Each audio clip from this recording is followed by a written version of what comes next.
रिंकू, हाँ जी, ये देख। आगे तो चले। सत श्री अकाल बीजी। सत श्री अकाल पुत्र। अब साफ दिखाई दे रहा है बीजी। बहुत साफ दिखाई दे रहा है। बीजी इतने टाइम बाद नए चश्मे बनवा ही लिए। किसी अपने ने पैसे भेजे और हर महीने पैसे भेजेंगे। वाह। ਫੋਨਾਂ ਤੇ ਟੂ ਟੂ ਹੋਊਗੀ ਤੁਹਾਡੇ 1 ਤਰੀਕ ਤੋਂ ਬਾਅਦ। ਇਹ ਤੁਹਾਡੇ ਪੈਸੇ ਨੇ, ਇਹਦੇ ਨਾਲ ਕੋਈ ਅਮੀਰ ਨਹੀਂ ਹੋ ਜਾਣਾ ਤੁਸੀਂ। ਮਾਵਾਂ ਭੈਣਾਂ ਨੂੰ ਸਤਿਕਾਰ ਦੇ ਕੇ ਮੈਨੂੰ ਖੁਸ਼ੀ ਮਿਲਦੀ ਹੈ ਇਸ ਗੱਲ ਦੀ। मुख्यमंत्री माँ बेटी सत्कार योजना, आपका अपना भगवंत मान। नमस्कार, आप देख रहे हैं 4 PM और मैं हूं आपके साथ सिमरन। क्या हुआ जब कॉकरोचों के समर्थन में उतरे सुप्रीम कोर्ट के वकील? कैसे वकीलों ने छात्रों की पिटाई के खिलाफ कोर्ट परिसर में नारेबाजी करी और कैसे योद्धा की तरह बीजेपी सांसदों से भिड़ गई प्रियंका गांधी? दोस्तों, कॉकरोच जनता पार्टी का आंदोलन मोदी के गले की फांस बनता जा रहा है।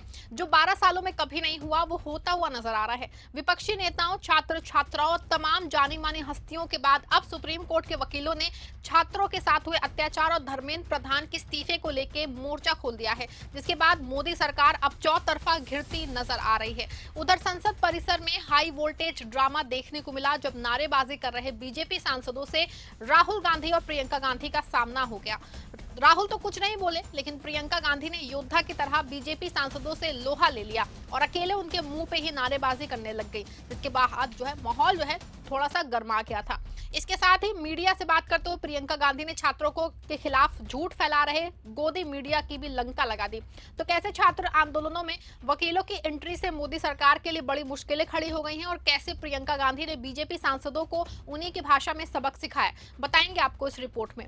दोस्तों, आज से 2-3 महीने पहले जब chief justice of India justice Suryakant ने देश के युवाओं को लेकर कॉकरोच वाली टिप्पणी की थी, तब उन्होंने कल्पना नहीं की होगी कि एक दिन उन्हीं के कोर्ट के वकील उन्हीं के कोर्ट के परिसर में उतर के कॉकरोचे के समर्थन में नारेबाजी कर रहे होंगे। सोचिए, एक तरफ मुख्य न्यायाधीश दिल्ली पुलिस द्वारा छात्रों पे की गई बर्बरता को लेकर बचते हुए नजर आ रहे हैं, इस पे चर्चा करने की भी समय की बर्बादी इसको बता रहे हैं। दूसरी तरफ आज सुप्रीम कोर्ट परिसर में वकीलों ने दिल्ली के जंतर मंतर पे छात्रों के प्रदर्शन के दौरान हुए लाठीचार्ज को लेकर सुप्रीम कोर्ट परिसर में प्रदर्शन किया और जम के नारेबाजी की। सुप्रीम कोर्ट परिसर से सामने आई तस्वीरों में बड़ी संख्या में वकील इकट्ठा नजर आए। उन्होंने छात्रों पे हुए लाठीचार्ज को लेकर अपनी नाराजगी जताई और विरोध दर्ज कराया है। आपको यहाँ बता दें कि पिछले दिनों जंतर मंतर पे प्रदर्शन के दौरान जब छात्र शांतिपूर्वक संसद की ओर मार्च कर रहे थे, तभी उनको रोकने के लिए पुलिस ने उनपे लाठियां बरसाई, उनपे आंसू गैस के गोले छोड़े। मर्द पुलिस वालों ने तो औरतों और लड़कियों को भी नहीं बख्शा। एक IPS अफसर तो लड़की को थप्पड़ मारते कैमरे पे दिखाई दिए। द हिंदू की रिपोर्ट में तो को पैलेट गन का इस्तेमाल करने की भी बात सामने आई है। इस दौरान कई छात्र घायल हुए। एक छात्रा आज भी अस्पताल में जिंदगी और मौत के बीच लड़ रही है और दिल्ली पुलिस कमिश्नर ने दावा किया है कि सब शांतिपूर्ण तरीके से हुआ है। इसी कार्रवाई को लेकर विरोध लगातार बढ़ता दिखाई दे रहा है। पहले जंतर मंतर में प्रदर्शन हुआ और अब सुप्रीम कोर्ट परिसर में भी वकीलों ने विरोध जताया है। इस दौरान वकीलों के एक बड़े समूह ने संविधान के प्रस्तावना को सामूहिक रूप से बढ़ा। उन्होंने जो है संविधान की प्रस्तावना पढ़ते हुए लोकतंत्र, समानता, स्वतंत्रता और न्याय की रक्षा की शपथ ली। वकीलों का कहना था कि हाल ही के पेपर लीक मामलों और इससे जुड़े प्रदर्शनों में पुलिस की अत्यधिक कार्रवाई असंवैधानिक है। We, the people of India, having solemnly resolved to constitute India in sovereign, socialist, secular, democratic republic, and to secure to all its citizens justice, social, economic, and political liberty of thought, expression, belief, faith, and worship, equality of status and of opportunity, and to promote among them all fraternity, assuring the dignity of the individual and the unity and integrity of the nation. I agree with what the previous speaker has said. We are here to stand with the students. We are here to stand on the side of justice. We are here to demand justice for the students. We are not here to agitate for ourselves. This is not about ourselves. This is the right of students and the duty of lawyers. to stand here before the Supreme Court and demand justice for them. अब देखिए, एक तरफ जहां supreme court परिसर में वकीलों का प्रदर्शन चल रहा था, तो वहीं संसद के बाहर में उस वक्त हाई वोल्टेज ड्रामा देखने को मिला जब एनडीए और इंडिया ब्लॉक आमने सामने आ गए, जम के नारेबाजी करने लगे। एक तरफ जहां विपक्ष सुबह से ही केंद्रीय शिक्षा मंत्री धर्मेंद्र प्रधान से इस्तीफे की मांग कर रहा है, अड़ा हुआ था, तो थक ही नहीं रहा था, वो हार ही नहीं मान रहा था। विपक्ष के सामने एनडीए के सांसद भी विरोध प्रदर्शन में उतर गए और नीट पे चर्चा की मांग करने लगे। सोचिए, मोदी के सांसदों और मंत्रियों को पेपर लीक पे चर्चा की मांग करने के लिए प्रदर्शन करना पड़ा। इससे बुरी सरकार की हालत क्या हो सकती है। लेकिन मामला तब बिगड़ गया जब इस दौरान दोनों पक्षों ने एक दूसरे के खिलाफ जम के नारेबाजी करनी शुरू कर दी। दरअसल जब एनडीए के जो सांसद हैं प्रदर्शन कर रहे थे, तब नेता प्रतिपक्ष राहुल गांधी ठीक उनके सामने से निकल गए, लेकिन उनके पीछे आ रही उनकी बहन और कांग्रेस सांसद प्रियंका गांधी एनडीए सांसदों के बिल्कुल करीब चली गई और जम के नारेबाजी करने लग गई थी। इस मौके पर सुरक्षा कर्मियों ने बीच में आके उनको रोक दिया था।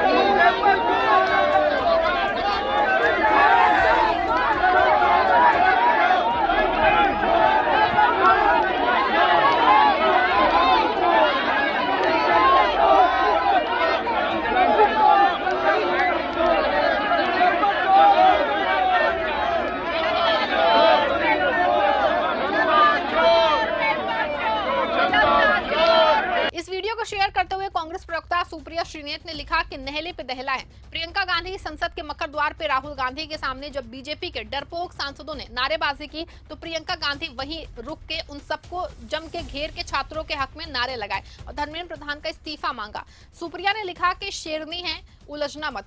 अब देखिए, एक तरफ जहां प्रियंका गांधी ने बीजेपी सांसदों को उन्हीं की भाषा में उनको जवाब दिया, तो वहीं प्रियंका गांधी ने गोदी मीडिया को सबक सिखा दिया। तो सब प्रियंका गांधी से जब एक रिपोर्टर ने पूछा कि लोकसभा की कार्यवाही क्यों नहीं चल पा रही है, इस पे कांग्रेस सांसद भड़क गई। उन्होंने नाराज होते हुए कहा कि आप हमेशा वही सवाल पूछते हैं जो ये सरकार चाहती है, और आप पूछे, आप ये सवाल सरकार से क्यों नहीं पूछते हैं। मंत्री बाहर आके बोल रहे हैं, लेकिन प्रधानमंत्री संसद तक नहीं आए हैं। इतना बड़ा आंदोलन चल रहा है, देश भर के युवा विरोध कर रहे हैं, फिर भी प्रधानमंत्री ने सदन को संबोधित नहीं किया है। और आप मुझसे पूछ रहे हैं कि संसद क्यों नहीं चल रही है।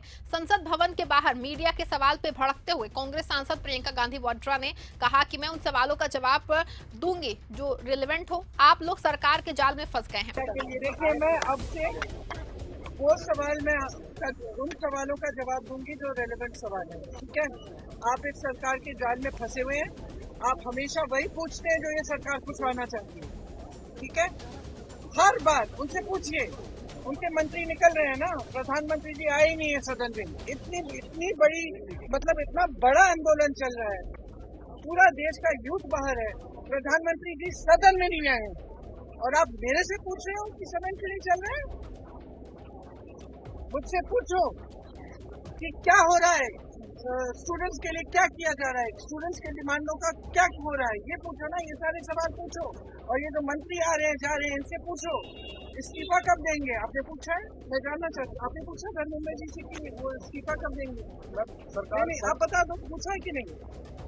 नहीं पूछा ना, आपने पूछा है।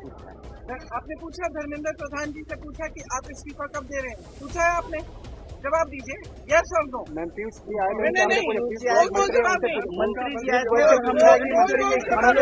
हम लोगों ने पूछा है। आपने अमित शाह जी से पूछा कि उन्होंने लाठियां क्यों चलवाई। आपने अमित शाह जी से पूछा कि इतने छोटे छोटे बच्चे अस्पताल में क्यों हैं, कि जब बाहर प्रदर्शन कर रहे हैं उनके माता पिता उनको फोन भी नहीं कर सकते क्योंकि आपने इंटरनेट काटा है, NSA लगा है। किस लिए? ये आतंकवादी है। पूछा है आपने, तो जब आप पूछेंगे ना इनसे, तब मैं आपके सवालों की जवाब दूंगा। देंगे। तो दोस्तों, जिस आंदोलन को सत्ता शुरू में हल्के में ले रही थी, वही अब उसके लिए सबसे बड़ी राजनीतिक चुनौती बनता दिख रहा है। पहले छात्र सड़कों पर उतरे, फिर विपक्ष उनके समर्थन में खड़ा हुआ। अब सुप्रीम कोर्ट के वकीलों का विरोध भी इस पूरे विवाद को नया आयाम देखते नजर आ रहा है। दूसरी तरफ संसद के भीतर और बाहर जारी टकराव ने यह साफ कर दिया है कि पेपर लीक, छात्रों पर पुलिस कार्रवाई और शिक्षा मंत्री के इस्तीफे का मुद्दा इतनी आसानी से खत्म होने वाला नहीं है। प्रियंका गांधी का बीजेपी सांसदों से सीधे भिड़ना और फिर मीडिया से तीखे सवाल करना इस बहस को और तेज कर गया है। ऐसे में सबसे बड़ा सवाल यही है कि क्या सरकार विपक्ष और छात्रों की मांगों पे कोई ठोस कदम उठा पाएगी या फिर टकराव और बढ़ने वाला है। फिलहाल इतना तय है कि ये मामला अब केवल छात्रों का आंदोलन नहीं, बल्कि लोकतंत्र, जवाबदेही और सरकार की राजनीतिक साख की बड़ी परीक्षा बन गया है। आप पूरे मामले पे क्या सोचते हैं, कमेंट में जरूर बताइए। वीडियो को लाइक शेयर करिए।